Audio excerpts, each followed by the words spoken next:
Hey, good morning, good afternoon, good evening, folks. Whenever you're watching the On the Edge podcast, this is your host, Scott Groves. I'm with my old friend, Ken Perry here, who, if you're in the mortgage industry, you don't know that you know this guy, but you know this guy.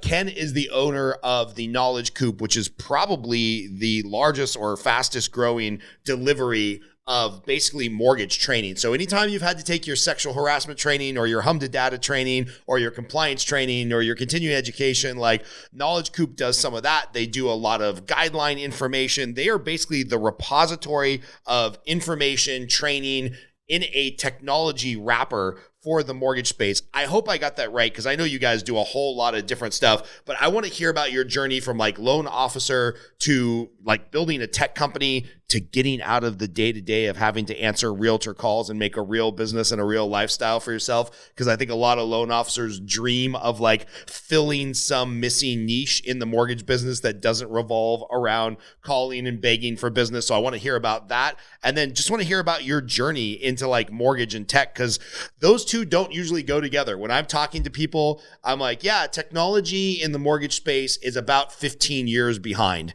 And this is my podcast, so I can cuss. I've worked at many companies. Synergy One, where I work now, is actually one of the reasons I came here, is because all of our technology works really well together. But at previous companies, I had to have a full-time assistant to fix what I called the daisy chain of fuckery, which was like, this system didn't talk to this system, didn't do this thing, didn't do that. Oh, these two technologies can't work together. Oh, don't worry. We're going to have the new CRM by Q4 of 2021. And here it is 2022 and we still don't have it. 2023, we still don't have it. So I just changed companies and looked for a company that had good technology that all works together. But that is a rarity in the mortgage space. So Ken, other than being a family man, I don't know a whole lot about you personally. Welcome to the show, and tell us your Batman origin story. Like, where did you get started, and how did the Knowledge Coop come to be? Dude, thank you. That's a lot right out the gate. And I'm sure after you said compliance and the word HMDA, probably everybody just shut it off. So I'd like to just talk to you at this point. Yes, probably just, for the three viewers remaining, we appreciate you sticking around. Yeah. Gosh, I have a problem that I always tell too long of stories. But I'll tell you just kind of the brief story. I'll start at being a loan officer. When I was a loan officer in Pleasanton, California, I was kind of got my job fresh out of college. I was a bartender, so with a communications degree. So I really had not many options. And the one that I chose was the mortgage industry.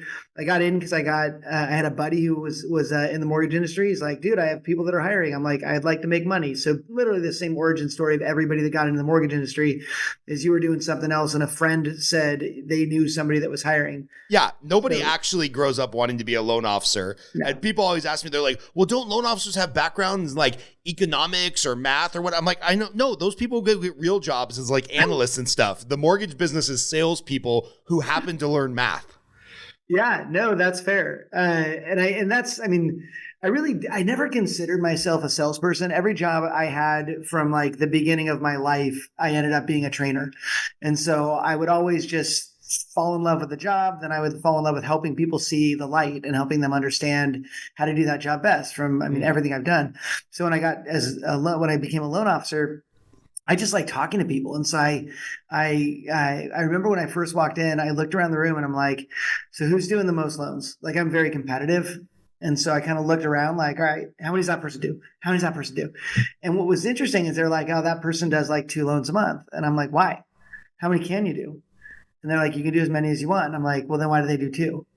Like, it fascinated me why somebody would do 2 loans a month if you could do more than that and you get paid more to do more than that. And so I was like, well, I remember asking the question, what's the cap? Like, how much can I make? Like, what's the maximum amount of money I can make? And the answer was, you can make as much money as you want. There literally is no maximum. And I'm like, well, then why doesn't everybody make the maximum? Like, I didn't understand. Right. And so I got in, I got the same training most people got, which is a phone and a computer and go get them. And so nobody taught me what to do. I learned it the hard way by listening to other people and seeing what they were saying and asking a billion questions. But mainly I read guidelines every single night because I'm like, okay, wow. When you're in college, you're like, you're a kid, right? I was married at 20 years old. So I'd already been married a few years when I got in the industry, but I'm still a kid. I don't have a mortgage. I don't know how that works. And so I don't I don't know a lot. I expect that somebody would teach me, but I also thought that when I looked around, everybody knew their job. I'm like, these people must all know what they're talking about because they make a lot of money. They Oh, didn't. contraire, mon frère. They didn't. And I'm like, so I'd ask people questions like guideline questions. And they're like, do you have one of those loans right now? I'm like, no, but what if I get one? Like, I don't ever want to be the dumbest person in the room. I don't ever want to, I want to prove myself every day. And so when I found out nobody knew what they were doing, I'm like, well, I guess I just have to read guidelines. And so I'd read till my head hurt every night.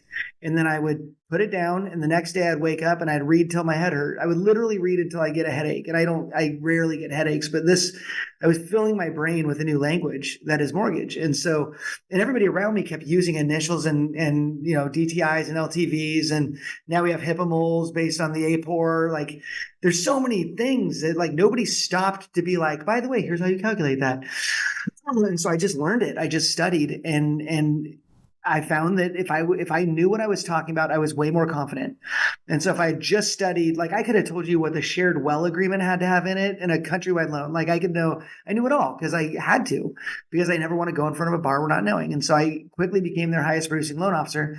And then I got bored. And my boss looked at me and he goes, dude, you're bored. And I'm like, how do you know? And he goes, because all you want to do is go walk around the office and teach people how to do it. And I said, yeah, that makes me a lot more excited. And he said, I'll tell you what, I'll make you a deal. I'm going to give you a new job. And I go, okay. He goes, we need a trainer because we're going to launch all these branches. We were going to launch 24 branches all over the country. And he wanted me to launch the Western half of the United States as a trainer to bring these people in and train them on how to do things in our company and then bring constant training in. And I said, I've always loved being a trainer. And he goes, I promise you will never make more than half of what you made this year, but you'll be twice as happy. And I was like, really? And he goes, yeah, what do you care about? And I was like, well, I mean, I want to be happy. And he goes, I promise you happiness. Your heart will be full. And I said, all right, give me the pay cut. And I took a pay cut down to $51,000 a year as a national trainer, launching there was literally two of us that were launching all these branches. What year is this for context? 99. 99. So, inflation equivalency, that's like making $120 a year right now or something like that, maybe. Maybe. Gosh, are we that old? We might be that old. We're old, bro. That 25 years ago with record inflation. Yeah. Yeah. Is that 25 years ago? Dude, that's 26 years almost. Okay. So yeah, it was not horrible money, I guess. So I took the job and then pretty quickly figured out on that salary at the time, I couldn't buy a house because we were in the Bay Area. And so my wife and I started looking at houses and we finally found one that we made an offer on, lost it. Another made an offer on, lost it. Another made an offer on, lost it. And finally the realtor just kept creeping our offers up. Like, no, we need to offer this. And she was all in on us buying a house. Right. But we kept doing the math, and my wife is very risk averse and just doesn't like risk. And so she kept looking at it like we were both kind of getting caught up in it, like bid higher in my competitive nature. And finally we were making an offer on a house to go like, I don't know, 10% over asking. And I looked at my wife and I go, what are we doing? Like, we can't do this anymore. I'm not going to, Mindy wanted to be able to stay home and raise the kids for a period of time. She's a therapist, and so she can kind of adjust her schedule. And so I'm like, you're never going to get to do that, like, if we stay here. So we picked up and moved to the Northwest. And I went to my boss and I said, I'm going to go take an AE job, account executive job up in the Northwest. And when I do that, I'm going to be leaving this training job. And here's the funny thing. I would have kept the training job, but they had no way for me to log into the system remotely. So how far do we come as a country? I know, right? They didn't have an office nearby where I could plug the internet in, and they had no other way to do it. And by the way, I just looked this up. A $51,000 salary in 1999 is worth $98,983 today. So almost the value of our dollar has lost almost 50% in 25 years. Jeez, that's crazy. So yeah, we moved up to the Northwest. I took an AE job. My boss told me, he goes, here's the deal. You're going to do well as an AE because you like to talk and you like sales, but he goes, you're going to miss your first love, which is training, and you're going to want to go back to it. And when you do, you need to follow your heart and go back to training. So for those people that are watching who aren't in the mortgage business, explain what an AE is in the mortgage space. account executives selling for the lender. I would call them brokers all day long, and I would do their jobs and then take the deals in the door, and then my company would close them. Got it. So it was literally my job to go golf with people and then help them package deals to be sent into my underwriters. So when I'm trying to place a loan with, whether it's company A, company B, company C, you're the guy who I would call and be like, Ken, I got this really weird deal. It's good credit risk, but the guidelines don't really work. Will you guys underwrite this and approve this loan for me? And then, of course, you're an AE, so you just say yes no matter what. And then when I send the package in, you're like, ooh, now we got to really find a way to cram this square peg into this round hole. And then you're kind of doing customer service and you're doing sales and you're keeping me happy. So I send the rest of the deals to you instead of company A or company C because you're company B. And you're kind of like a jack of all trades as an AE, right? Well, yeah, and of course, as you might guess, my gift and my unique selling proposition is that I knew my guidelines better than anybody ever could. I knew it better than my underwriter. I knew it better than nobody knew the guidelines better than I did because I read and studied them. And so when somebody called me, I'd ask them all the right questions and I'd get the deal done. And so I wasn't trying to bring in garbage. I was trying to bring in the right thing. And I knew what I could win, what fights I could win. I knew what fights I couldn't win. But it was also, I really like training. And so I just ended up hanging out with people that needed to learn the business and just teaching them the business. And so I didn't want the high producing loan officer. They'd already figured it out. I wanted the low producing to make them into high producing because I get a lot out of teaching people. Yeah. And so I got up here, started doing really well, but then I missed my love. So in April of 2003, my daughter was born April 2nd. I quit my job April 1st. Oh, good plan. That year. Good plan. Yeah. And so, we had a baby. I quit my job and started this company. And really, it wasn't a technology company. I just wanted to train people because as an AE, you get these calls and people are like, hey, I want to run this deal by you. And I was getting calls like, I want to run this deal by you. Here's their name. Here's their credit score. Where do I go from here? And I'm like, what? Like income? Why? I don't know how to read it. And I'd be like, what? And I could see how much money these guys were making on a deal. And I'm like, how are you with that knowledge level getting paid that much money? And frankly, I didn't think some deserved the amount of money they were getting. They needed to go back and earn it. And so I wanted to help them earn it by being smarter, by being knowledgeable. And so, so I quit my job and started the training company just to teach people how to do the business, how to read an appraisal, how to read a credit report. So this is 2003. You launched a training business. Yeah. Wow, man. Like I didn't realize your journey into education was such a long one. For some reason, I thought this was a newer thing, like in the last 5 years that you transitioned out of production. Did you ever go back to production to make some big boy money? I love that you asked that question. So my daughter's an entrepreneur. My youngest just has my kind of, we're very similar. And so she's just like, I want to run my own company. I want to do this. I had me thinking back to when I started it. I actually realized after I started the company, I should have been unethical and just started the company while not quitting my job. Because it would have been way easier for me to launch with money coming in. Right. I mean, I just thumbs up myself. That was awesome. I made, I want to say it was $40,000 or $50,000 in the first 2 months of 2003.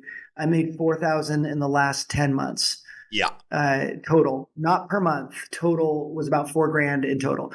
So yeah, I definitely was like, what did I do? And I'm watching everybody make all this money, but I'm like, but no, it's the dream. It's the dream. The dream doesn't bills. And so I'm like, I'll just do a loan. And so this guy, a buddy of mine called, he's like, hey, I heard you quit. You want to do a loan? And I'm like, sure, I'll do a loan. Because back then you didn't have to be licensed. And so this guy calls me. I'm like, yeah, here you go. Shot him out a good faith estimate at the time. And he didn't call me back. And I'm like, I guess he doesn't want one. And I just went back to my job. And then my buddy called and he's like, yeah, my friend just called me and said, your fees were a little high. And I'm like, well, he didn't call me.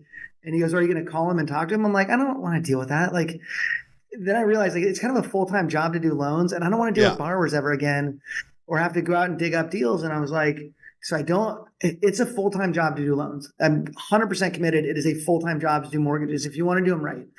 And if I can't give it 100%, I'm not going to do it. And it also was distracting me from doing my mortgage business. So no, I took one application after starting this and then just grinded. That's wild, man. So I know from coaching loan officers, it's an uphill battle to get loan officers to say out loud that they need help, whether they need sales coaching, and that's way easier than getting them guideline or trying to convince them that they need guideline coaching. But it's bonkers to me how many people in the industry just say yes, yes, yes, yes, yes, try to cram that square peg into that round hole. And then, sometimes they get it done, sometimes they don't, sometimes they burn the relationship. But man, if it doesn't make it harder for the rest of us, because then I have, sellers or listing agents who don't know what they're talking about calling me like, I need a copy of the DU. I'm like, do you know what DU is? DU is self-input information. Like I can put in that a client makes $1 million a month on DU and it will give me a refer eligible, and you have no clue what you're looking at, Mr. and Mrs. Listing Agent or Mr. and Mrs. Seller. And I'm like, and second of all, like I just can't give you all that client information if I wanted to. There's I have a fiduciary responsibility. And so the bad lenders in this business, and I'm not going to say I've never not messed up a deal. Like I've had my fair share of delays and problems and reworks and refiles, but I can count on one hand in 24 years how many deals we put under contract that couldn't close, and I'm just amazed at how many people just throw spaghetti against the wall and see what sticks. So what was your business plan going into this of like, man, loan officers are obnoxious. They think they know everything. They don't think they need to know guidelines. They think they're just a salesperson. I've got my LOA or my processor, my underwriter to figure it out. Like, how do you go about building a company that trains people on the boring part of the business? Well, back then it wasn't. I didn't do any compliance training when I started. If that's the boring side, but when I started, it really was out of a heart for I couldn't stand watching people get in the business, and then because I don't like risk either. I don't take a whole lot of risks. I take calculated risks, but I couldn't watch people with families tell their spouse, hey, I'm going to go do this job and I'm going to make us money, and then fail and have to go back and take on another job or like lose the family savings. And I'm like, I can help that family stay, I can help that loan officer be successful so their family gets paid for this job, right? So, and then I would see people one guy called me and he goes, I have this loan, I got to go stated. And I go, why? And he goes, because the guy doesn't make enough money to make the mortgage payment. And I said, well, then why would you go stated? Like, where else is he getting money? He's like, he's not. He's W-2.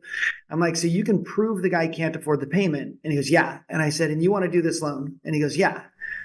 And I said, you want to put somebody in a house and knowing that they cannot make their mortgage payment?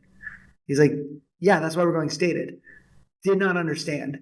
And I go, dude, I'm not touching that deal. Would you do that loan? And he's like, I guess I'll call somebody else. And I remember that phone call because it was one of the things that made me go, I need to clean this industry up and help people understand what they're doing to people. And these 80-20 stated non-owners on manufactured homes in a park with post and pier, like people were doing the most garbage stuff and just lying. And I'm like, I need to at least make sure they're making a decision to do it right. Or knowing they're making a decision to do it wrong. And I can do that through education. Because once you know that it's a crime, you get to decide whether you continue doing it, but at least you had a fighting chance because now you knew, right? And so I wanted to teach those people. So it really was me trying to get people into the business and teach them really like sales and marketing was like a whole day of my 5-day class. So my vision was 10 people for 1 week at a time. And that was it.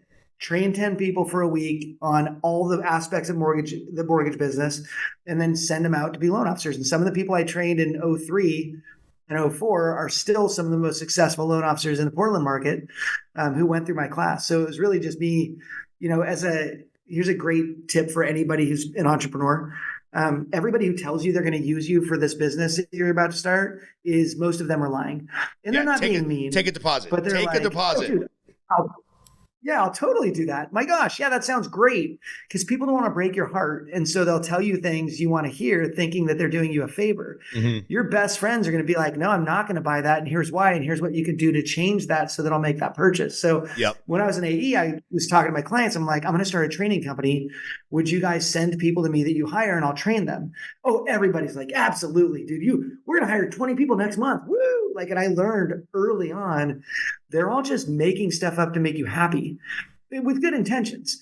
But I think I thought that it would money would flow, that everybody would send their people. And And if you do the math on my original business plan, the math is really bad. Like I wouldn't have made that much money at all. And then I got offered a speaking gig by the National Association of Professional Mortgage Women. Back then, one of the best associations in the industry. And so I was like, you want me to speak to the National Association of Professional Mortgage Women? And she goes, we'd like you to join too. And I'm like, okay, I'm a dude. And they're like, no. It is National Association of Professional Mortgage Women. We support women in the mortgage industry. You don't have to be one to join.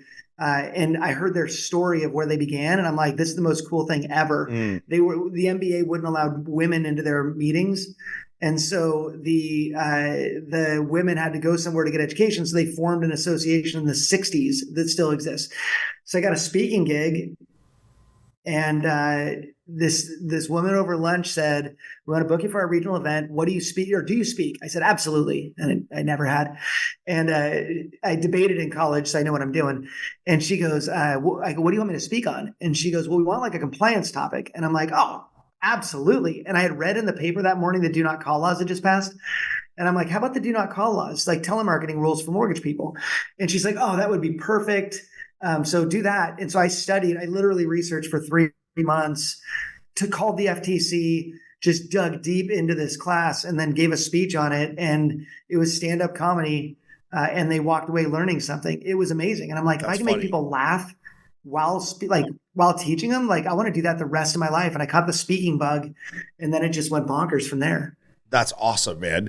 And it's funny because I think people, either because they're good-hearted and they don't want to break your soul, or the people are like, hey, do you want to get healthier? Yeah. Okay, cool. Meet me at the gym. Yeah, I can't make it. I'm really busy. I got to do this. I got to sleep in. It was a late night. It's like, okay, so you don't really want to get healthy. You want to think about getting healthy, or you want to talk about being healthy, but you actually don't want to take the actions, right? Like same thing with training or coaching or getting help. I mean, it's really hard. I've got buddies that need a lot of help in a lot of areas, myself included, and men tend to wait till the last minute. So, so you start, you kind of give this talk on compliance, and then where does the business grow from there? Because now, like, Knowledge Coop does everything, right? Guidelines, training, like you guys seem to be the one-stop shop. Yeah. So from 03 to 08, it was me flying around the country speaking. I got booked by Option One University. I built a seminar called 𝗞𝗲𝗿𝗆𝗆, which the concept of Be the Big Fish, and I still teach it. When you see people like hold a fish out, like, look at this fish I caught. I kind of flip that whole concept. Like, it's like loan officers think they're the ones out there trying to catch the big fish that will feed them forever. When really, if you just focus on you being the big fish, then realtors will catch you and hold you up and be like, look at this loan officer that just did this. And your borrower's going to be like, look at this loan officer. And so I talked about the parts that you need to focus on to become the best loan officer in the business. And so I talked about read your guidelines. I talk about know your stuff. And that's where I kind of dipped into some compliance there. Like, if you're telling them to do something and it turns out that's illegal, what's that do to your business and your reputation risk? Right. And so I built that seminar and spoke everywhere with that seminar. And then 08 hits, the market crashes. And when it did, we lost a ton of money. Small crash. Yeah. We lost. I just told the story yesterday. My debt was going up every day because nobody could afford me anymore. Nobody was taking classes anymore. There was no required continuing education back then. So I had Oregon and Washington had it, but nobody else did. So it gets real hard. My credit cards stack up. It's me and my mother-in-law as my assistant back then, because I had to let 2 other people go during that time. We had 4 people. We went down to me and my mother-in-law. She worked for me for 10 or 11 years, still freaking amazing partner in the business.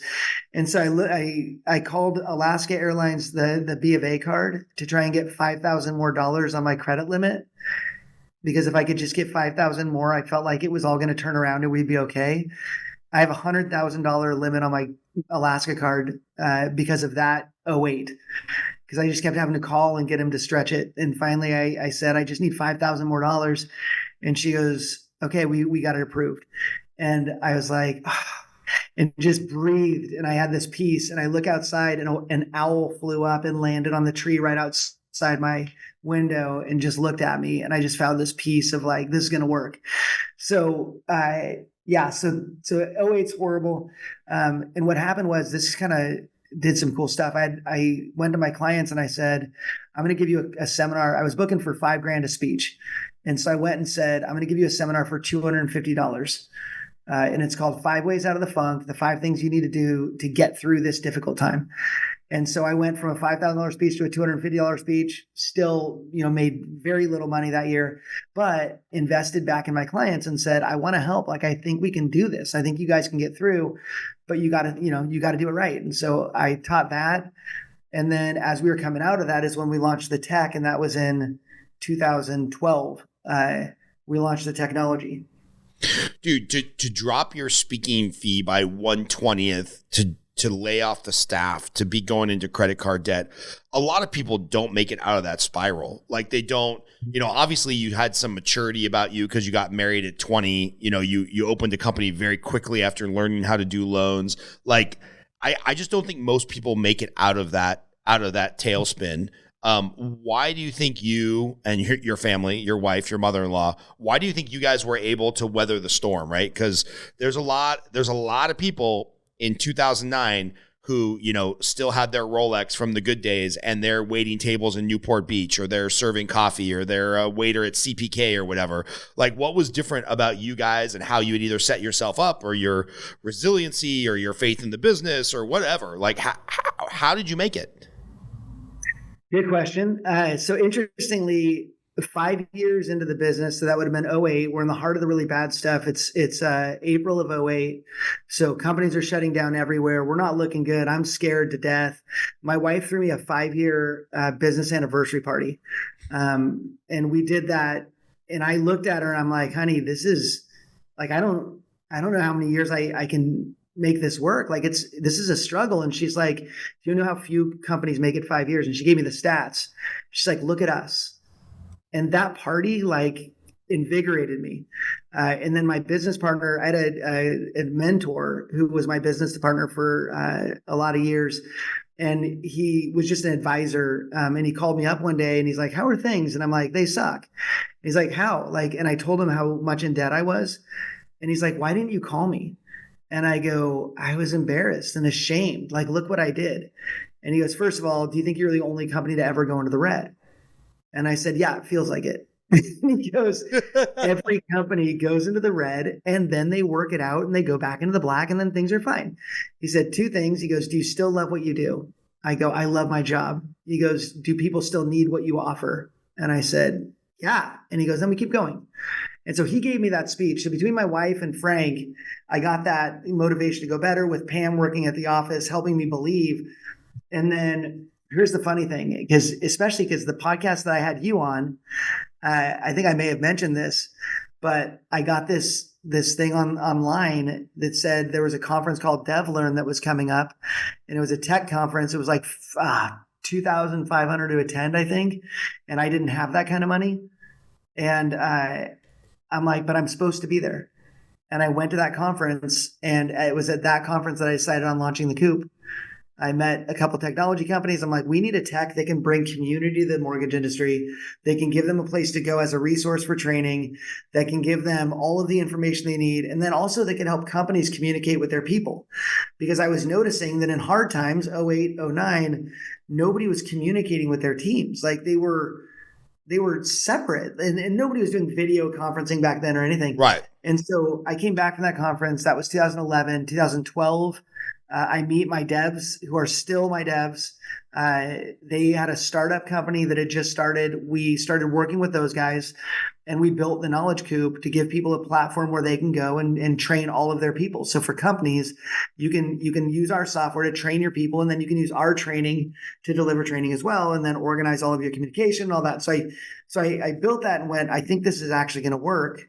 And I can see like what might work and what might not work. I get it in my head. My hard part is getting people to believe, because I have ADHD. And so sometimes ADHD people or people with ADHD struggle with too many ideas.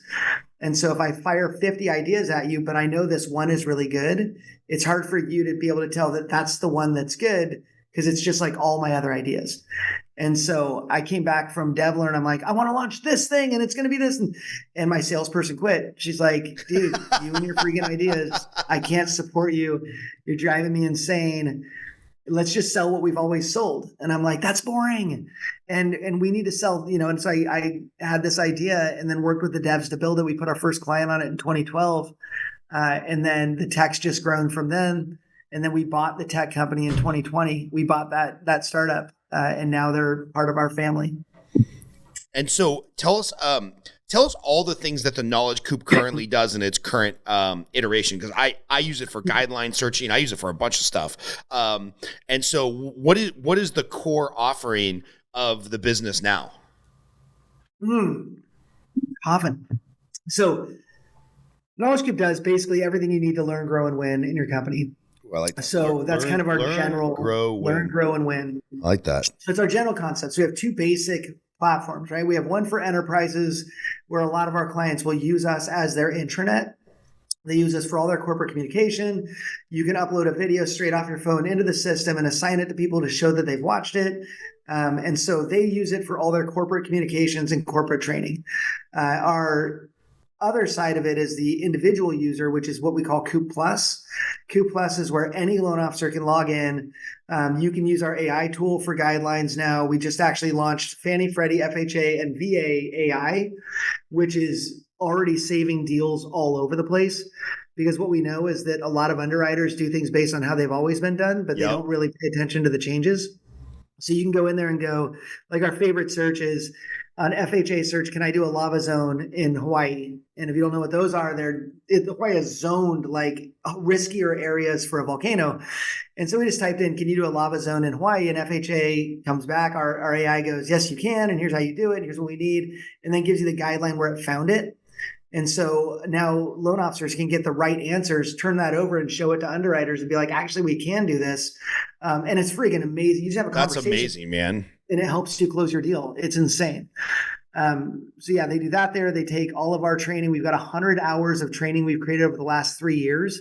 Knowing that the market would struggle, we decided to be ready for it by creating training that everybody needs and also training that new people need. So if you need to brush up on your S Corp versus C Corp versus, how do I read all these tax documents? If you want to brush up on rehab lending, like whatever you want to learn, we've created content in there that you can learn.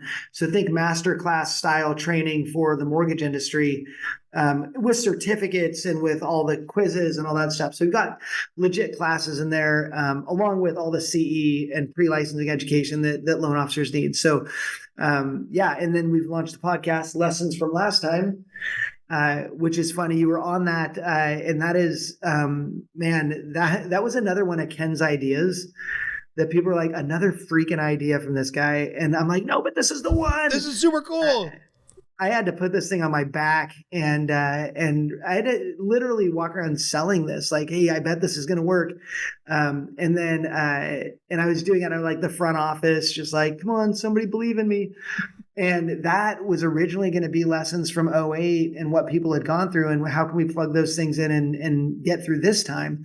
And what it ended up being is a lot of amazing stories, mostly from mortgage people.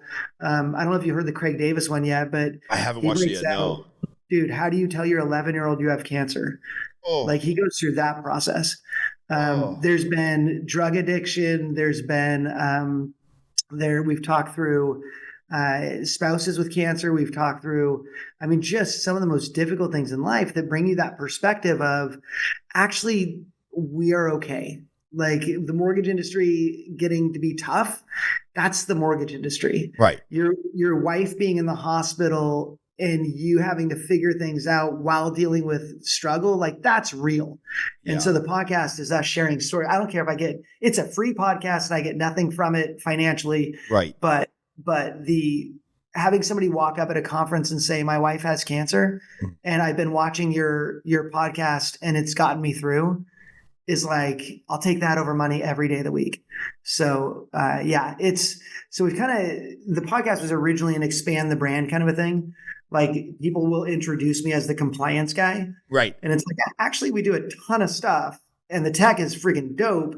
But as long as I'm thought of as the CE or compliance guy, then we struggle with, being kept in that box. So yeah, it's a lot better to be able to really showcase a lot of the other stuff that we do. Yeah, because I believe at our company, like I get videos all the time that come out from like product update stuff, and all that stuff's coming from like the big ecosystem that I'm in is the Knowledge Coop, right? Yep. Yeah. Synergy One's been with us. I love those guys, by the way. Yeah. The Synergy One leaders are awesome. It's a cool company. And they've been using the Coop for years. So really solid group. If you are watching this podcast and you're in the mortgage industry and you haven't checked out the Knowledge Coop, you definitely need to dive into the Knowledge Coop. In there, you will find content and community that will help you grow as an individual by learning everything there is to know about the mortgage industry. If you think you know everything, just dive in and take some classes, because there's always something more you can learn. To be successful in this business, you've got to continually learn.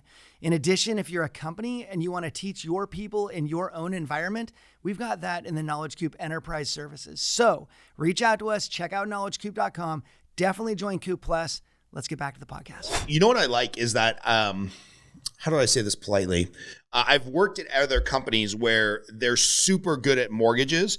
And so they get this hubris of like, oh, well, we can also be a tech company and build this product that plugs into here. And I can go all the way back to like when I was the redheaded stepchild of Wells Fargo. We were called Home Services Lending something. We were like in-house for the Berkshire Hathaway products. And then they bought Prudential Real Estate, whatnot. Anyway, going all the way back to that, like Wells Fargo's like, again, the hubris. No, we're Wells Fargo. We'll build our own tech. We don't need to buy stuff off the shelf. And it's like, okay, well, $50 million in development and 3 years of delays later, you realize you can't do it. So one of the things that I've really respected about the team at Synergy One is like, they know what lane they want to be in. They want to be a great mortgage bank. And they're like, well, let's just buy Simple Nexus, white label it. Knowledge Coop, white label it. Use as much as they're not fun to use. Encompass is the 800-pound gorilla in the room. And it's like, you just get all the technology to work nicely together and let other people develop the stuff, right? Let Ken have the headache of like, oh yeah, how do we do an AI search for obscure guidelines like, lava rock in Hawaii? Because that's not the highest and best use of time of people who are trying to lead the direction of a mortgage company. And so you're really plugging that gap. And I mean, as far as I see it, I'm sure you do have some competitors. I don't feel like you guys have real competitors. There's little companies that do different pieces of what you do, but no one is holistic as like what you guys have built, right? Which is a problem, right? Like actually having competitors is kind of nice because then it gives you a couple things. It gives you drive, but it normalizes the market. So we've always been first out the gate with a lot of stuff. Like our CE training, we were the first ones to do video and really funny video. Others are trying to catch us, but there's no possible way they can. So we basically compete with ourselves every year. We were the first ones to use humor in CE, but when you're the first ones, people have to go, wait, humor? Like we literally had somebody that was a compliance officer that was like, we don't believe that there should be humor involved in serious training. And we're like, your loan officers must love having you as their compliance officer. Like right. It's hard to be the first out. And then with what we've done with the social learning side of things, we're the only platform in the mortgage industry that you can use your training, our training, but also have massive communication internally with your company. And so being the first one means people won't have a place for you. And so we'll talk to somebody and be like, they're like, yeah, we need CE. We're like, right on, let's open up the conversation because we also have all of these other things. They're like, we don't know what that is. They want to go take CE, move this other company out, move the Knowledge Coop in, which we appreciate when they do that. But also, let's get rid of your SharePoint because everybody hates SharePoint. Let's get rid of that.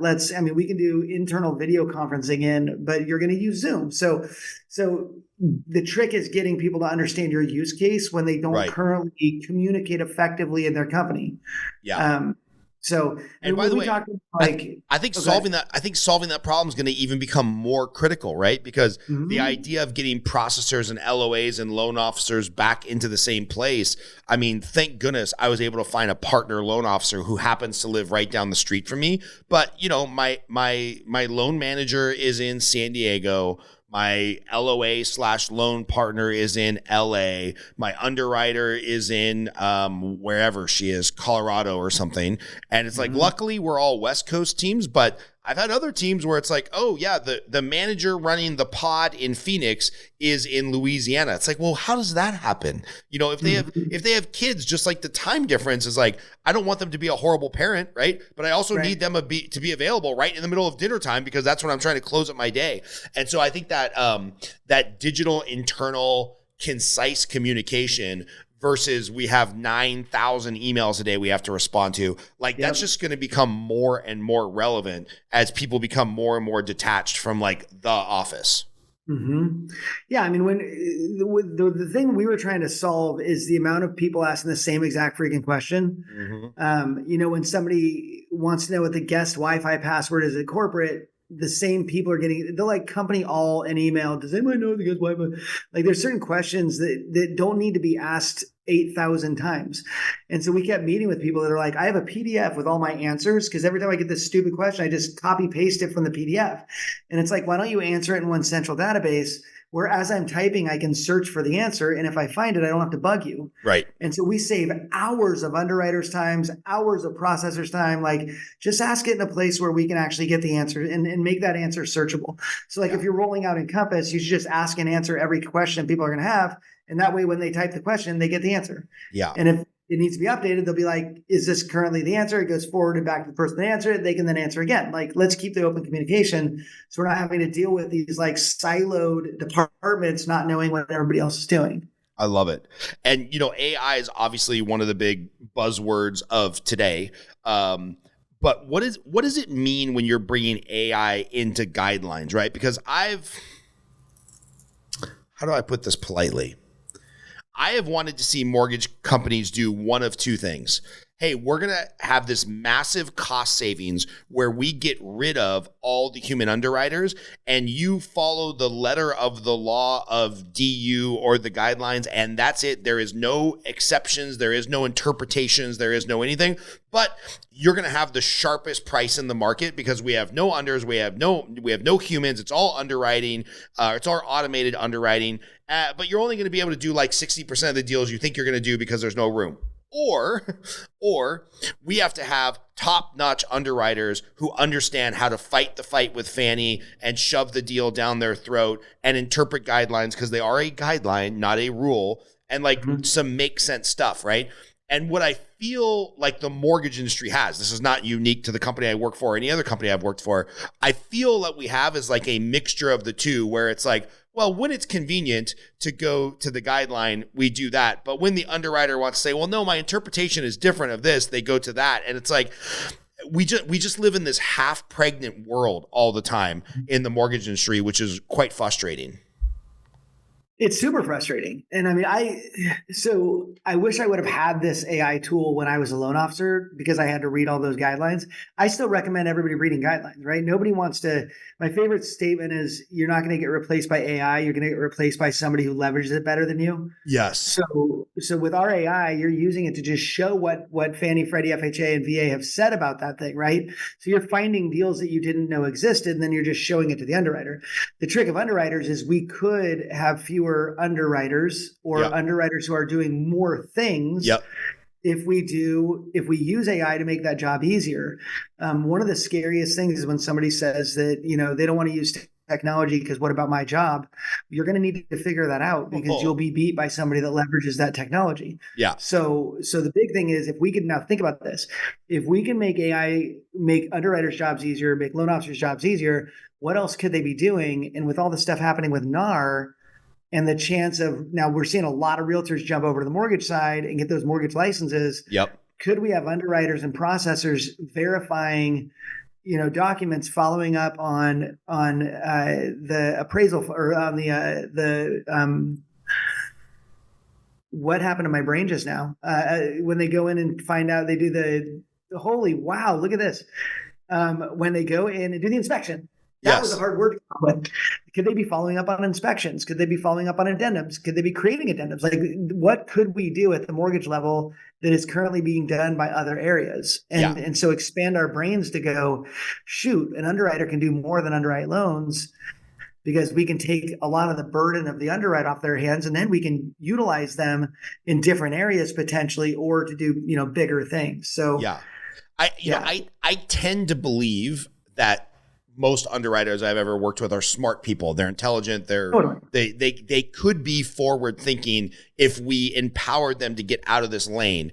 And what I mean by that is like in the current infrastructure, underwriters are so in their lane. I had a second mortgage, the guideline was you were good to go up to a 50% DTI. I don't remember what happened. The insurance policy came in higher, or they did some update or whatever. And it's like $150,000 deal that we're trying to get to closing. And I get the deal kicked back and it's like, hey, everything's clear to close. All the conditions are clear. But we have a DTI of 50.02. Let me know what we're going to do about it. And it's like, come on, man. You literally, if the underwriter was empowered to like be a partner of the salesperson instead of just like, I'm doing my guidelines, I have my checklist. It's like they could have called and asked the insurance provider if they could drop the premium by $100 somehow by increasing the deductible. They could have called the client and said, hey, are you willing to pay off this one $30 credit card so we can avoid this $30 payment? They could have, drop the interest rate by 0.1%, which they all know, even though they're not supposed to know what pricing happens. They all know that we have some pricing concession authority. But it's like, instead, what we did was, because everybody just has to work in their box, in their lane, they kicked the loan back to the processor who was leaving for the day, so she doesn't kick it back to me till the next day. Then I've got to, come up with one of the 72 solutions that will drop a DTI by like 0.3 or 0.03%. Then we got to make a round trip to the underwriter. Oh, shoot. She's having a procedure, so we've got to assign it to another underwriter who has to look at all the conditions. She can't get it on her desk until tomorrow afternoon. And now all of a sudden the docs are coming out like 4 days later than the client expected. Not a big deal, like not the end of the world, but just that whole process ate up so much bandwidth where it's like, if the busy work of that underwriter is being taken care of by AI, automation, clarity, something, then it's like, oh, okay, cool. Now all of a sudden we open up bandwidth for people to be a little bit more customer service representative and a little bit less like, I have to do the check the box items. And do you think that's coming with AI? That was a long complaining rant of mine to say, is this coming? AI will help with that for sure. But what you're calling out is something I'm trying to solve, which is we don't train anybody. Like the mortgage industry does not train. We train when it's required. But outside of that, like you get a seasoned underwriter, how many times are they being sat down, being given like new tools or new ways to look at things? Like put 5 underwriters in the room, give them the same scenario and show me 5 results. At a company that should never happen. They should be running scenarios constantly, especially right now when they've got time. Hey, here's a scenario, 5 underwriters, give me the results. Okay, yes, no. Here's what you should have been looking at differently, and here's where we can make that thing move. So that's up to the company to train their underwriters on how to think outside the box and do those things. I believe in people and I believe in process. Right. If I have to choose one, the process keeps everybody employed. Right. I agree. So if we have a broken process, then we need to go fix that broken process. And if we don't fix that broken process, we're going to be spinning around this circle for a while. Go read anything from W. Edwards Deming. He's the one who came up with the concept of Kaizen, or at least brought that to Toyota, revolutionized Toyota and a lot of Japanese manufacturers. His whole concept of build quality into the process. Like, stop doing QC later. Why don't you just do it as you go and make everything better? And I think the mortgage industry needs to fix that. So yeah, we're going to help them stop with errors of we can't do that when actually you can. The guidelines say you can. So we can stop those errors, but we're not going to help them think outside the box unless the company says this is what we as a company believe should be happening here, and then they establish consistency. Yeah, I love that because I find that I won't name the company, but I have a coaching client who he's having a big fight right now where they got a new underwriting manager. New underwriting manager really wants to show what he's made of. And he's like, hey, guys, going forward, we're going to have all PUDs. We need effectively like a condo cert. And it's like, well, no, that's actually not a guideline. Well, if you interpret the 2001, or maybe it was 2011, more than 10 years ago, guideline change, maybe we should be getting, PUD certifications and blah, blah, blah, blah, blah. And this is getting really into the weeds for people that aren't mortgage people, but I have to imagine they've already checked out. But he's like, look, man, like you can't do that. Most of these PUDs have one dude who's old and retired and doesn't want a fax machine. Like, you are going to delay every closing. And can you just show me where this is in the guidelines or AKA, or, where we have the data that we're buying back a lot of loans from Fannie Mae because, we didn't have some PUD certification. And he's like, no, we can't show you that. You're the loan officer. I'm the underwriter. We're just going to start getting this. And he's like, okay. And, he's escalated all the way up to the CEO of a major company. He's like, I just want to let you know, your big push this quarter is recruitment and retention. And when word gets out that every deal is closing late because we're trying to track down 87-year-old Bill to send in the PUD certification to prove that like there's no shared road agreement or something. I just want to let you know recruitment's going to fall to zero. And this comes from like a lack of training and a lack of cohesive communication between sales and ops and underwriting. And I get it, man. Like I don't want my company to go bankrupt because they have to buy back a bunch of shit loans. No, but that's real data. But like if really that's going to happen, sure. Cool. But like we can't just be making stuff up. Yeah. And that's where, like in the Knowledge Cube, you can ask your questions in the cube. Think of a Facebook style thing where you're like, can I do this loan? Your underwriters are in there answering. So if something comes up that's like, wait, that's insane, you just tap your manager on and be like, hey, check out what just happened, instead of a bunch of forwards of emails going everywhere. Yeah. There's kind of like a blockchain explanation of like how everything went down, right? Yep. I have to ask because I'm nosy. What are your development costs, bro? When I think of taking something archaic like the Fannie Freddie guidelines or the VA handbook, and then getting that searchable and AI integrated, like, are we talking about like a couple $1,000s or like hundreds of thousands of dollars in development that you guys have spent over the last decade? We've had 4 of our devs have been with us for 12 years, and then 2 of our devs are new over the last 3 years.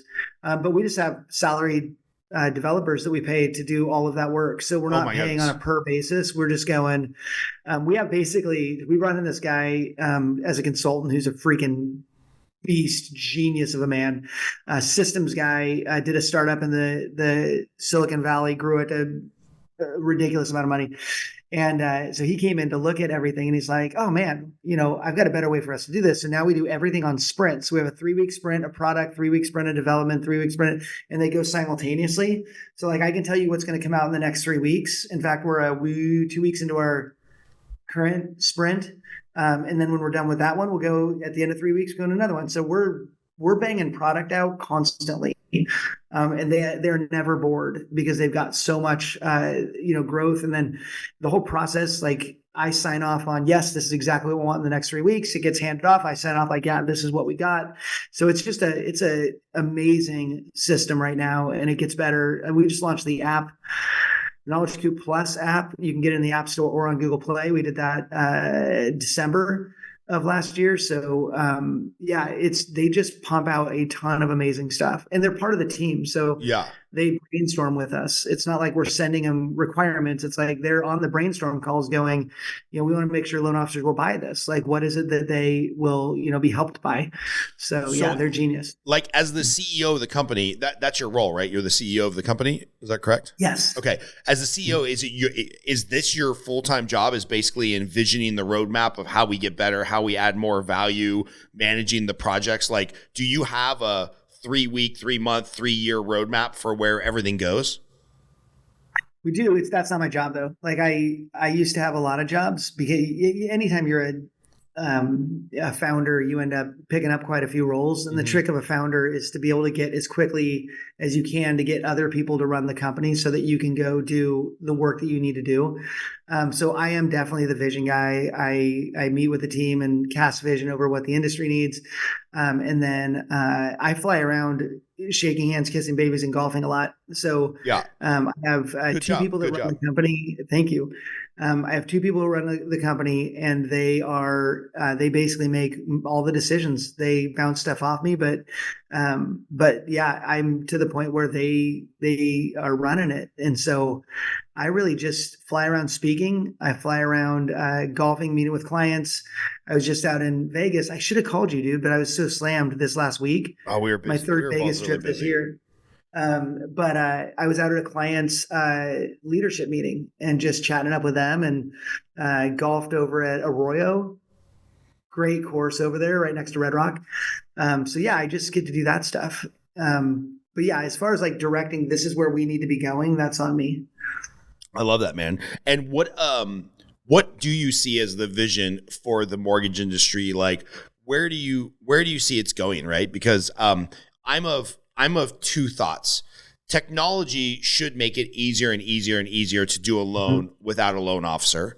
And it's like, I don't know how any deal gets to the finish line without a seasoned loan officer or a seasoned realtor just holding together the emotion and the rowing of the boat. So it's like, maybe we're going to, using the boat example, maybe we're going to lose a lot of rowers over the next 10 years, but I think the boat still needs a coxswain to make sure that it's like, even the technology is rowing in the right direction and it's going the right direction. We're steering the right way. It's like, what do you see as like, whether it's your company vision or like going to the 30,000 foot view of the mortgage business, across the board, what does your crystal ball tell you?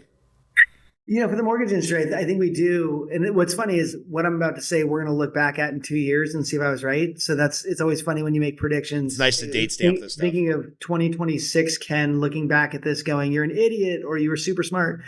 I think for a while, we're still going to need loan officers. I think they'll be needed for a while. I mean, there's something called, what's the easy tax system, TurboTax? Yeah.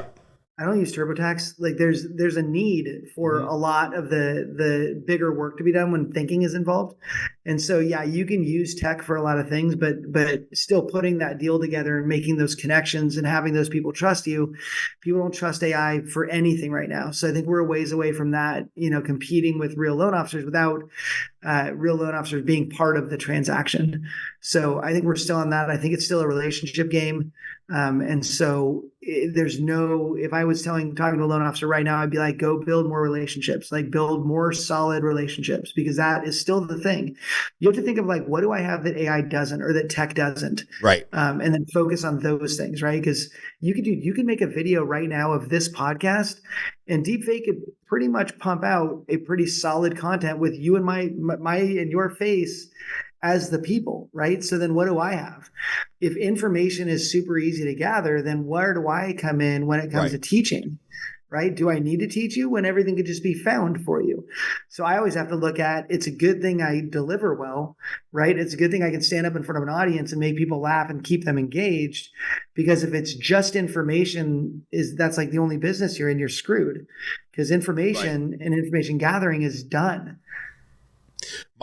You would love talking to my buddy John Israel. He's a coach, public speaker, wrote a book called Mr. Thank You, and he has this lead framework that he trains on, where he's like, as humans, the only thing that we can really never get replaced on is leadership, individualized education, advocacy, and delight, making it fun, right? He's like, so somewhere in your mortgage business, you better be bringing in leadership, next level education, which can probably be automated and videoized. That's not even a word, but you get me. I did my idea. It is now. Advocate for them, right? Like try to be an advocate to help them understand the cost of waiting and why they need to be a homeowner and how, helping their offer stand out. And then you got to delight them, right? You got to make it a little bit fun. It's so funny. Today I was doing a buyer consult and I'm doing them on speakerphone because I brought in a new team member and I want her to see how we talk to clients. And there's something just more like, there's more self-awareness when you're on speakerphone and the sound's kind of filling the room or whatnot. So I'm really hyper aware of what I'm saying when I'm on speakerphone. And I was trying to bring some jokes and some personal touch to the conversation. And I was also trying to show that I had local area knowledge, the area they're buying. I grew up rollerblading in a street that they're looking at an offer on. I've lost a lot of skin on that street, chasing down Adams Hill on rollerblades. And I'm bringing some personal stuff to the conversation.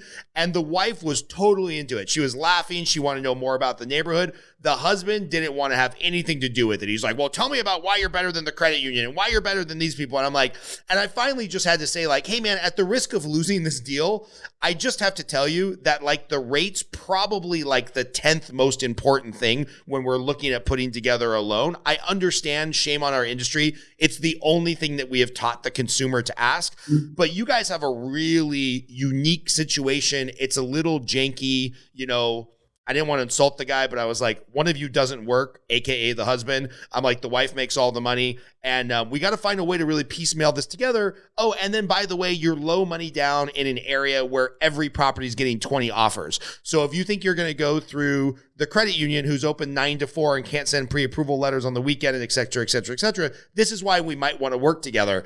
And I think I finally won him over, but it was just weird because I was trying to bring like a human aspect, and this guy wanted the AI. He just wanted to put 3 things in a column and like compare them. And like, he's not going to be my client. Hopefully the wife who makes all the money, who like enjoyed the entertainment of the call, makes the decision and says, no, we're going with Scott. But it'll be interesting to see whether I get that deal or not. Because one of them really wanted the human experience. The other one was like, I'm filling out my spreadsheet. I'm going to carry the one and go with the one that's the cheapest. And I'm like, yeah, then I'm probably not your guy. You'll always find somebody that'll do it cheaper. But anyway, I digress. But the trick you got to figure out is like, you're right. I love that you said that we've taught people to think of the wrong thing.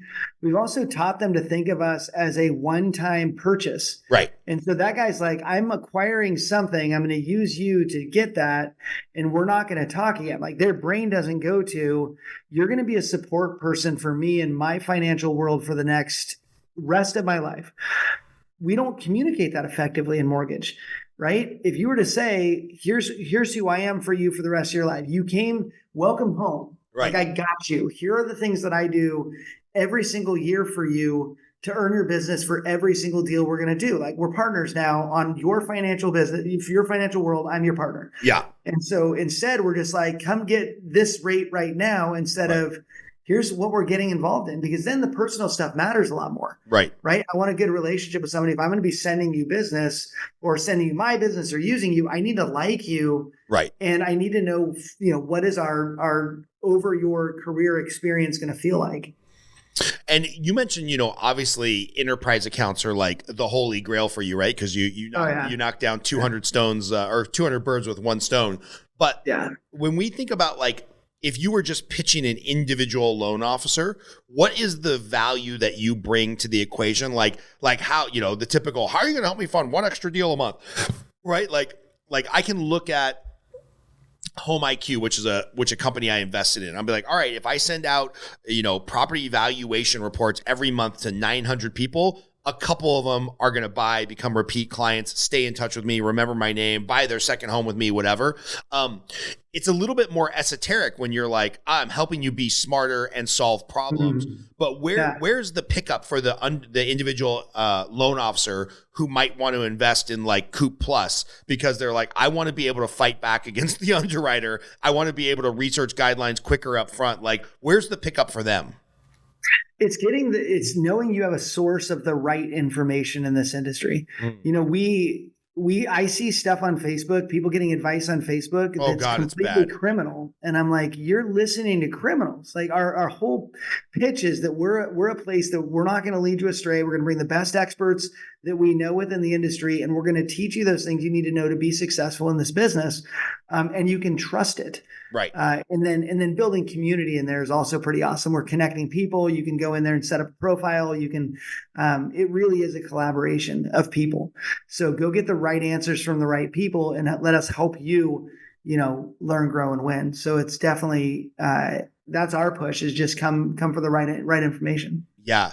Do you know what I have wanted as a plug-in to my coaching program? And maybe you can put this on the roadmap somewhere out there. I would love a plug-in fee-based underwriting decision. So it's like, I'm having a problem with my underwriter understanding XYZ, and I can plug into like Mortgage Coop for consolidated coaching and be like, hey, here's all the parameters of my deal. Here's the guideline we're stuck on. It's $29 for an opinion letter from the Knowledge Coop of like, no, you can do this because there's these two competing guidelines that kind of overrule each other. And if you do this, if you carry the one, divide by pi, do this. It's like, there should be a way to get this done, right? And I don't know if you want to piss off all the companies out there by telling them that they're wrong, but like if we ever go to a fully independent model, I would love like an opinion letter, something that I've paid for before, a couple $100, and I refresh this letter every few years. I get an opinion letter from like one of the number one estate attorneys in California because every client's parents want to fight with me. No, Scott, you don't know what you're talking about. If I give $100,000 gift to my kid, I'm going to get taxed on it. It's like, no, you don't. You go to the maximum state exemption. Are you going to leave your kids more than $13.6 million when you die? No, we're not worth that much. Okay, cool. So here's what you do. You file a gift return. It's not taxable to you. It's not taxable to them. It's just informational. And like I have this video recorded. I pay for an opinion letter from an attorney so that I can show the parents, no, your dumbass accountant in Sandusky, Ohio is wrong. They don't understand the gift tax code. And like, I would love to have something like that on demand for like underwriting guidelines. It'd be awesome. But imagine a loan officer handing an underwriter something saying they're wrong and they told other people about it. And the other people think the underwriter's wrong. And then tell me how that underwriter handles that. Yeah, it's not going to go well for your enterprise accounts. Yeah. All right. If you ever think about spinning up another business under another name, let's talk about it. I'll invest in it. Hey, man, I appreciate you being on. And we finally made time for this. We both had children with pressing needs from their father, so we had to reschedule a couple times. Yeah. But I always like to leave the conversation with a couple questions. One of them is, we're recording this in March of 2024, but we're a couple months ahead because my guy's going to like Europe for a month and everything. So this will probably come out right before the summer of 2024. What are you personally, professionally in the industry looking forward to going into the second half of 2024? And then I'm a big movie fan. I feel like I can learn a lot about people from what is your favorite movie and why. So those two questions, man. What are you most fired up about? Go for it. Things not sucking anymore. There's so many people that want to buy houses, and that dam's going to break, and it's going to be booming. And so I'm really looking forward to the industry getting back up. Talk about it. How is that dam going to break? Do you think we're going to get more financing for new construction? Do you think rates are going to drop? You don't want to know what I think. I think the values have to come down a little bit for that to work, and I don't think that Americans care that their value has dropped any. And we all are sitting on massive amounts of equity, and so I think we need more houses on the market, but we need the prices to come down. I think that's the rub right now. Okay. But I also think that the election is going to help with that, because then that uncertainty goes away and we'll be able to move forward. So I'm excited about that. My favorite movie of all time is Good Will Hunting. And it's because of the depth in that experience of somebody who's got all the potential in the world and fights against his own success. Because that was the story of my life until I got married and got some things figured out. It was fighting against my own, sabotaging my own success. Because what if I try and it doesn't work? Yeah. And so I really connected with Matt Damon in that. I, of course, love Robin Williams in that. This year's CE, we do goodwill lending. Nice. And so we have a loan officer who has a therapist, and he's like, I just thought May 10th the rates would go down. And he's like, it's not your fault. He's like, I just thought so yeah, it's gonna be awesome. But that's hands down my favorite movie. Such an amazing movie, man. And like everything about the young relationship between Matt Damon and Ben Affleck, like it comes through in the movie that they were already best friends who were like doing shit together. Cause at some point they're not acting. They're just like, they are who they are. And like the chemistry in that movie. And then, people don't know that was a little tiny indie film, low budget, how they talked Robin Williams into doing that, who's at like the height of his career. I mean, they caught lightning in a bottle. And Rip from Yellowstone. And who? Rip from Yellowstone. Oh, I don't watch Yellowstone, so I don't know which character. Oh, dude, he's in that. Oh, okay. Is he his friend who rolls with him? Yeah. The movie's just it's excellent. I need to put that on the rewatch. It's been a long time. Good Will Hunting. And is it Minnie Driver? Is that who plays the girl? Yeah. Yep. Yeah. I liked her. She had like a girl next door kind of hotness to her. I know. Totally. Hey man, well, thanks being on. And then anytime that you guys have updates or there's like industry news that you want to talk about, we'd love to have you on, because obviously we're moving the On the Edge podcast to more like business centric, mortgage updates, real estate centric stuff. So just hit me up anytime you're going to be in Vegas, and we'll finally do this in person and have a cigar together. Dude, we'll do it. That sounds awesome. All right. Talk to you soon, man. All right. Thanks, brother. Later.